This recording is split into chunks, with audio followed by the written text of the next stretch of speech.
You had just fathered a child 2 months before by a woman that was not your wife.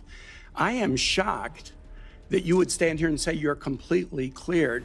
Can you so casually cheat on a second wife and cheat on the mother of a child that had been born 2 months before, and you tell us you are completely cleared? How is that a complete clear? Senator, her child's name is Gwendolyn Hope Hegseth, and she's a child of God, and she's 7 years old. And she was, and you cheated on the mother of that child less than 2 months after that daughter was born, didn't you? Those were false charges. Well, it was fully investigated, and I was completely cleared. And I am so grateful for the marriage I have to this amazing woman behind me. You've admitted that you had sex at that hotel in October 2017. You said it was consensual, isn't that correct? Anything... You've admitted that it was consensual, and you were still married, and you just had a child by another woman.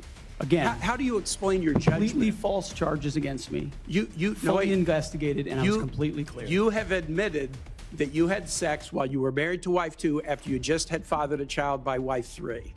Let me give you the full picture before we dive deeper. Pete Hegseth, Fox News host. Donald Trump's pick to become the Secretary of Defense of the United States of America. The man who would control the largest military force on the planet.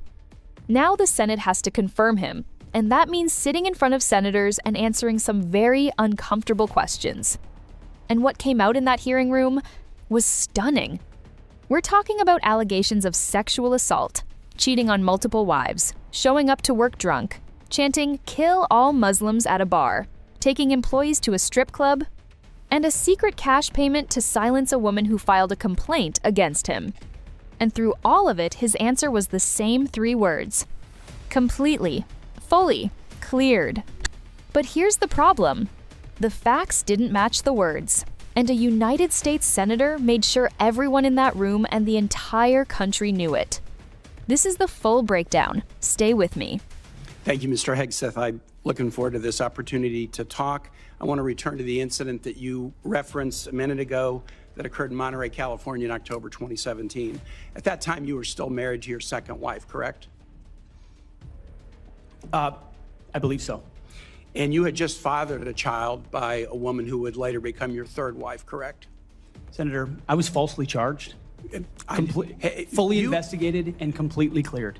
So you think you were completely cleared because you committed no crime? That's your definition of cleared? You had just fathered a child 2 months before by a woman that was not your wife. I am shocked that you would stand here and say you're completely cleared. Can you so casually cheat on a second wife and cheat on the mother of a child that had been born 2 months before, and you tell us you are completely cleared? Senator, how is that a complete clear? Senator, her child's name is Gwendolyn Hope Hegseth, and she's a child of God, and she's 7 years old. And she was, and you cheated on the mother of that child less than 2 months after that daughter was born, didn't you? Okay, let's stop right there, because what just happened is incredible. The senator didn't accuse him of the affair. Hegseth admitted it himself. He said, quote, "It was consensual," his own words. So now, we have a man sitting before the United States Senate, asking to be trusted with nuclear codes, classified intelligence, and the lives of hundreds of thousands of soldiers. And he just admitted he was sleeping with one woman while married to another 2 months after having a baby with a third woman. And his defense? I'm redeemed by Jesus Christ. I want to be very clear about something. This is not about religion. This is not about judging someone's personal life just to be cruel. This is about character and judgment. Because if a man cannot keep the most basic oath he made to his own family, the woman standing next to him at the altar, then what does that tell us about how he'll honor the oath to protect this country? The senator asked the perfect question. You've taken an oath at every wedding to be faithful. You broke that oath. Now you want to take another oath. Why should we believe this one? Hegseth had no real answer. And the silence after that question said everything. The incident in Monterey led to a criminal charge, a criminal investigation, a private settlement, and a cash payment to the woman who filed the complaint. And there was also a non-disclosure agreement, correct? It was a confidential settlement agreement off of a nuisance lawsuit. Right.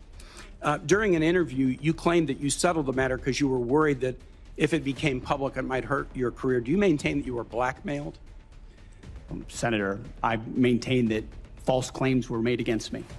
And ultimately, your attorney those used false the claims, phrase, I have the opportunity to attest my innocence in those false claims. But you didn't reveal any of this to President Trump or the transition team as they were considering you to be nominated for Secretary of Defense. You didn't reveal the action. You didn't reveal the criminal complaint. You didn't reveal the criminal investigation. You didn't reveal the settlement. You didn't reveal the cash payment. Why didn't you inform the commander-in-chief and the transition team of this very relevant event? Senator, I've appreciated every part of the process with the transition team. They have been open and honest with me. We've had great conversations between the two of us. And I appreciate the opportunity that President-elect Trump has given me. You chose not to reveal this, right? Because you knew it would hurt your chances. So you chose not to reveal this really important thing to the commander-in-chief and the transition team because you were worried about your chances rather than trying to be candid with the future president of the United States.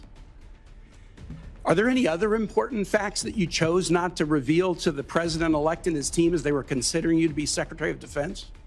Senator, I sit here before you an open book, as everyone who's watched this process. Think about what we just heard. There was a criminal complaint, a criminal investigation, a private settlement, a cash payment, and a non-disclosure agreement. And Hegseth told none of this to President Trump or the transition team when he was being considered for Secretary of Defense. Now, why does that matter so much? Because foreign intelligence agencies, Russia, China, Iran, they look for this kind of hidden information. They find it, and then they use it. That's called blackmail.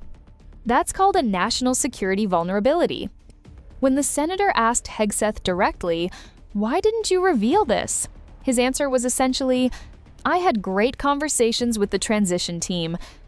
He didn't answer the question, because there is no good answer.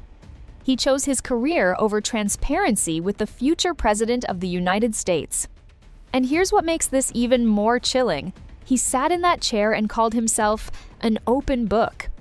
An open book with multiple NDAs, with a secret cash payment, with a criminal investigation he never disclosed.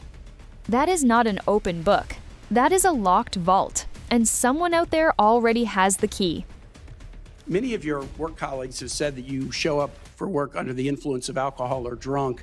I know you've denied that, but you would agree with me, right, that if that was the case, that would be disqualifying for somebody to be Secretary of Defense. Senator, those are all anonymous false claims, and the totality they're not anonymous. The letters on the record here. They're not anonymous. On the record, people we've seen records with names Vets attached for Freedom, to them. Concerned Vets for America, and Fox News One of your colleagues working said, hard every day on behalf of one of your mission. colleagues said that you got drunk at an event at a bar and chanted, "Kill all Muslims." Another colleague, not anonymous, we have this, said that you took co-workers to a strip club. You were drunk, you tried to dance with strippers, you had to be held off the stage, and one of your employees in that event filed a sexual harassment charge as a result of it. Now, I know you denied these things, but isn't that the kind of behavior that, if true, would be disqualifying for somebody to be Secretary of Defense? Senator, anonymous false charges. They're not anonymous. And I'll just conclude and say this to the chairman. I want to end with this. At one point in that hearing, Hegseth said the accusations were anonymous, and the senator looked him dead in the eyes and said, "We have names, colleagues, coworkers, people who worked beside you every day." And then the name that no one expected, his own mother. When the people who know you, best people who shared meals with you, worked beside you, or brought you into this world when they are raising red flags, that's not a political attack. That's a warning. America deserves better than this for the most powerful military position on Earth. Now, was Pete Hegseth confirmed? The Senate voted. It was one of the closest confirmation votes in American history.